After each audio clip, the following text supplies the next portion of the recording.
May 15th, 1945, 1640 hours. Dover, England. The ship's hold smelled of diesel and fear. 43 women sat on wooden benches, bolted to the floor, hands gripping the edges, knuckles white. The engine thrummed beneath them. Above, footsteps, heavy, deliberate. Then the hatch opened. Light poured in, blinding after 3 hours of darkness. A voice, British, calm, called down, "End of the line! Everyone up!" The women rose. Slowly. Some helped others who could barely stand. They climbed the ladder one by one, emerging onto the deck where armed guards waited. The wind off the channel was cold. The cliffs of Dover rose behind them, white and massive.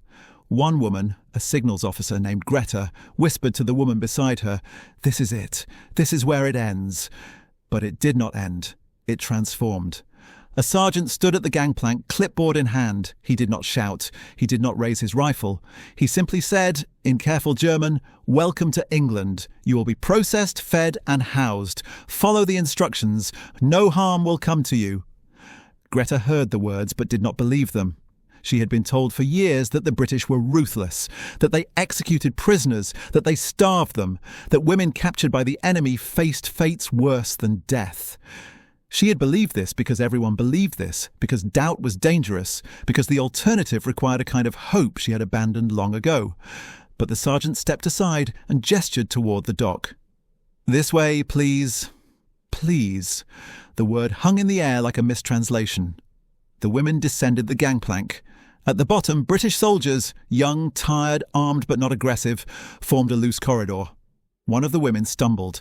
A soldier stepped forward and steadied her. She flinched. He let go immediately, hands raised. "Easy," he said. "Just didn't want you to fall." She stared at him. He stepped back into line. Greta thought, "This cannot be real. If this moment already changed how you see the war, subscribe. The next will surprise you even more." They had been auxiliaries, Luftwaffenhelferinnen and Nachrichtenhelferinnen, women who had operated radios, plotted aircraft movements, decoded transmissions, and kept the machinery of the Luftwaffe functioning even as the skies filled with Allied bombers. They had not flown missions, they had not fired guns, but they had worn uniforms, sworn oaths, and served the Reich.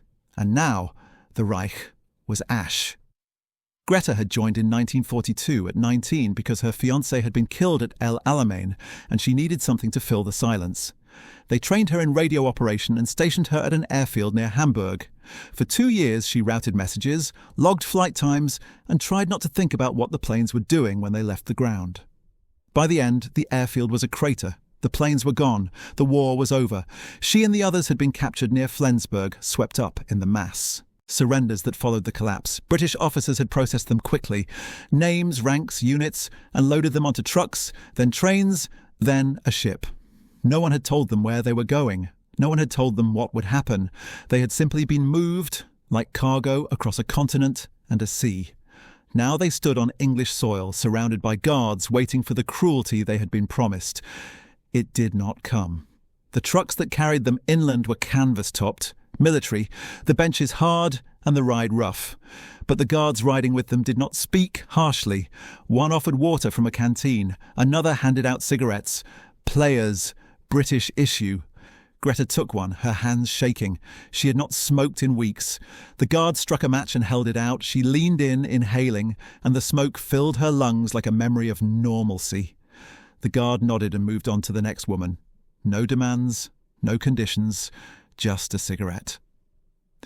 They drove for 2 hours through countryside that looked untouched by war. Green fields, hedgerows, sheep grazing on hillsides. Greta stared out the back of the truck and thought, this place survived. We destroyed everything, and this place survived. The camp appeared just before dusk. It was not what she had imagined. No barbed wire, no watchtowers, just a collection of wooden barracks arranged in neat rows surrounded by a low fence and a single guard post. A sign at the gate read, Number 22, Women's POW Detachment, British Army, Southern Command. It looked more like a boarding school than a prison. The truck stopped. The women disembarked. A British officer, a major, grey-haired, stern but not unkind, stood waiting. He spoke in German, his accent thick but comprehensible. You will be assigned barracks, given bedding, and fed. Tomorrow, you will be processed. Tonight, you rest. Questions? No one spoke. The major nodded. Good. Follow the corporal. They followed. The corporal led them to a barracks, opened the door, and stepped aside. Inside, rows of cots, each with a folded blanket and a pillow. A stove burned at one end. Windows let in the last of the daylight. It was simple. It was clean. It was impossibly humane. Greta stood in the doorway, unable to move. The woman behind her, a girl named Liesel, barely 20, whispered, "Is this a trick?" Greta did not answer. She did not know. The first meal came an hour later. The women were called to a mess hall. Long tables, wooden benches, the smell of cooking meat and bread. They sat, wary, waiting. A cook appeared, a British soldier, heavy-set, cheerful, and began ladling stew into tin bowls. He set one in front of Greta and said, "There you go, love. Eat up." She stared at the bowl. Beef, carrots, potatoes, real food. Not the watery soup they had survived on for months, not the mouldy bread, not the scraps. Real food. She picked up her spoon. Her hand trembled. She took a bite. The taste was overwhelming. Salt, fat, warmth. She closed. Her eyes and felt tears slip down her cheeks. Around her, the other women were crying too, silently, into their bowls. The cook watched from the serving line, arms crossed, his face unreadable. Then he turned back to the pot and ladled more stew, as if crying prisoners were the most ordinary thing in the world. "They fed us," Greta wrote later, in a letter she sent to her sister years afterward. Not because they had to, but because they could. The system that governed their treatment was not charity. It was policy, deliberate, calculated, rooted in a doctrine that had been written into British military law years before the war began. A memo circulated in 1940, stamped with the seal of the War Office, contained 6 words that would define the treatment of hundreds of thousands of prisoners. Prisoners are soldiers, not slaves. Those 6 words shaped every camp, every meal, every regulation that followed. The logic was threefold. Security. Prisoners who were well fed and well treated did not riot, did not rebel, did not require force to control. Diplomacy.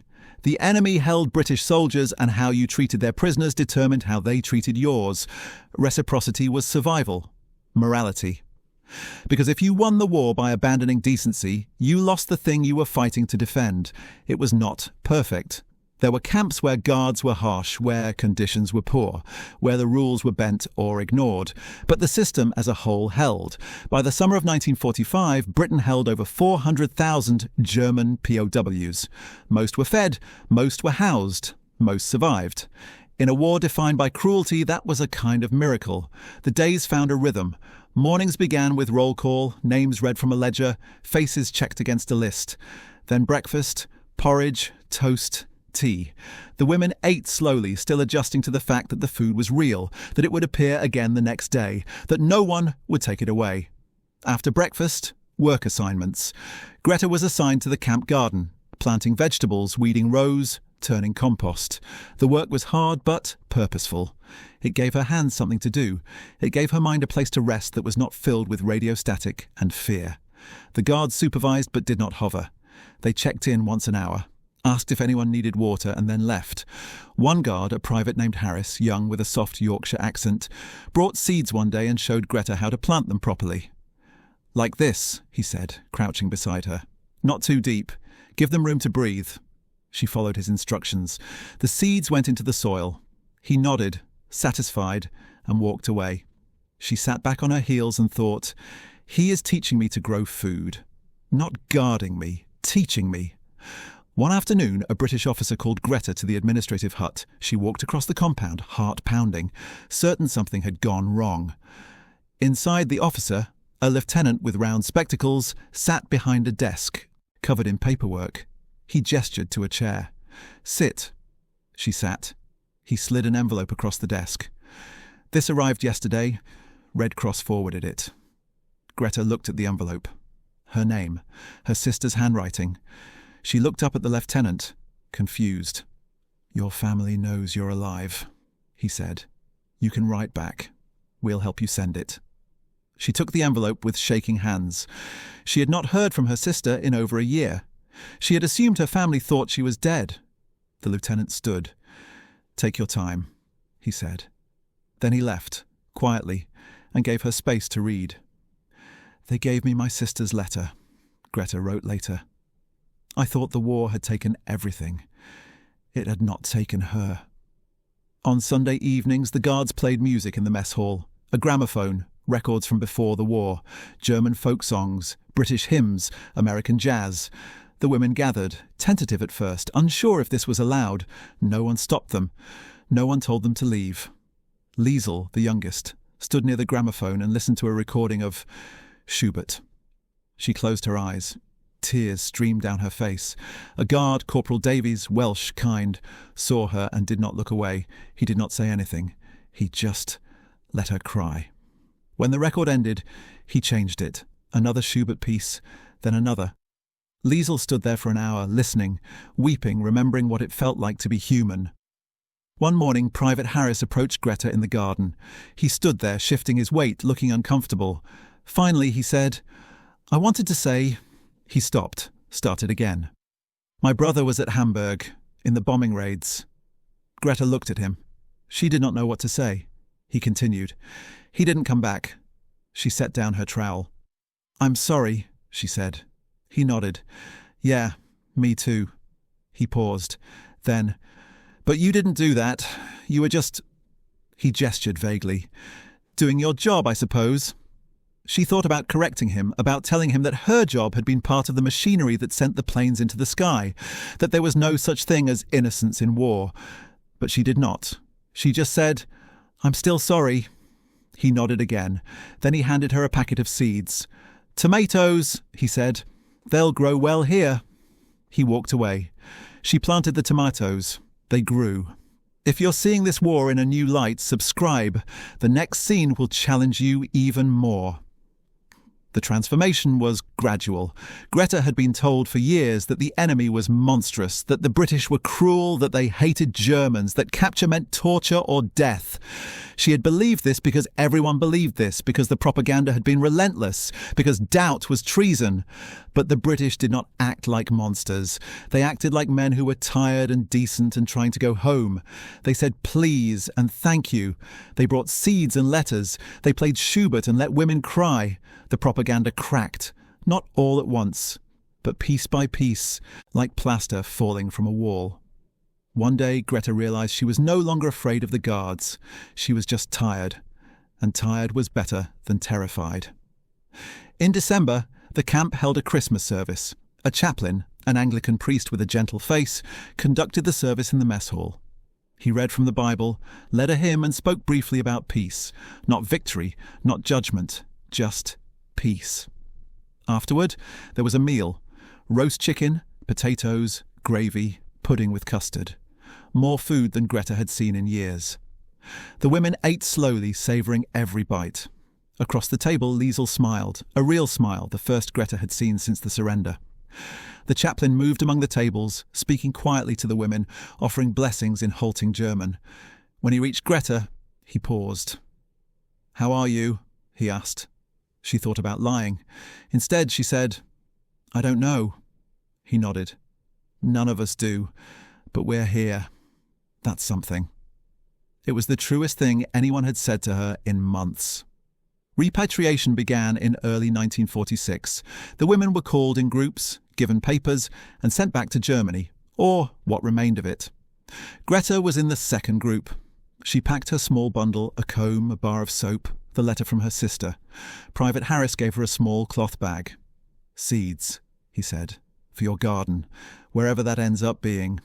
She took the bag. "Thank you," she said. He shrugged. "Just, seeds." But they were not just seeds.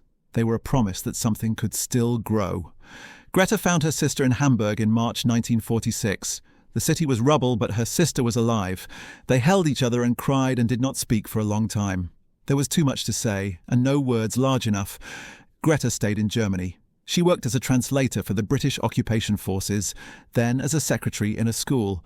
She married in 1950, A teacher, quiet, steady, and had 3 children.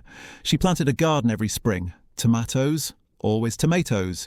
She never spoke about the war. But every Christmas she made a pudding with custard and thought about a chaplain who had said, "We're here, that's something." In 1989 she returned to England. She took a train south and found the camp, or what had been the camp.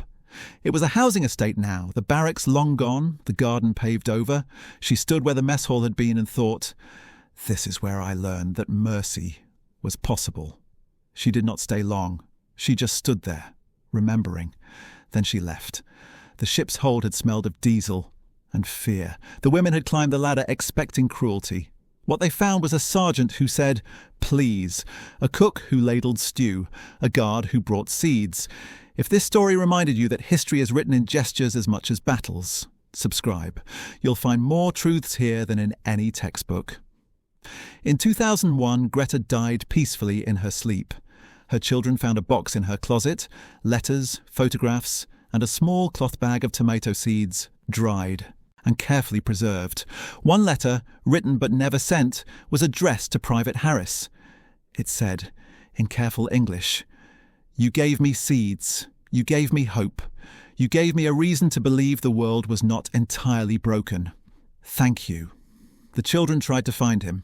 They could not, but they planted the seeds anyway in a garden in Hamburg because some gestures do not need acknowledgement. They just need to be remembered. The women had begged for mercy. What they received was not mercy. Mercy implies forgiveness, and they had not been condemned. What they received was restraint, decency, the understanding that civilization was not a flag or a creed, but a choice made daily. To see the enemy as human, to feed the hungry, to plant seeds even in the ruins. The war had taught them fear, the peace taught them mercy. And mercy, they learned, was not the absence of punishment. It was the presence of a hand extended, a bowl filled, a seed planted. It was the quiet refusal to become what you fought against. It was the decision made every morning to remain human. That was civilization, not the treaty, not the victory. Just this. A sergeant who said, "Please," and meant it.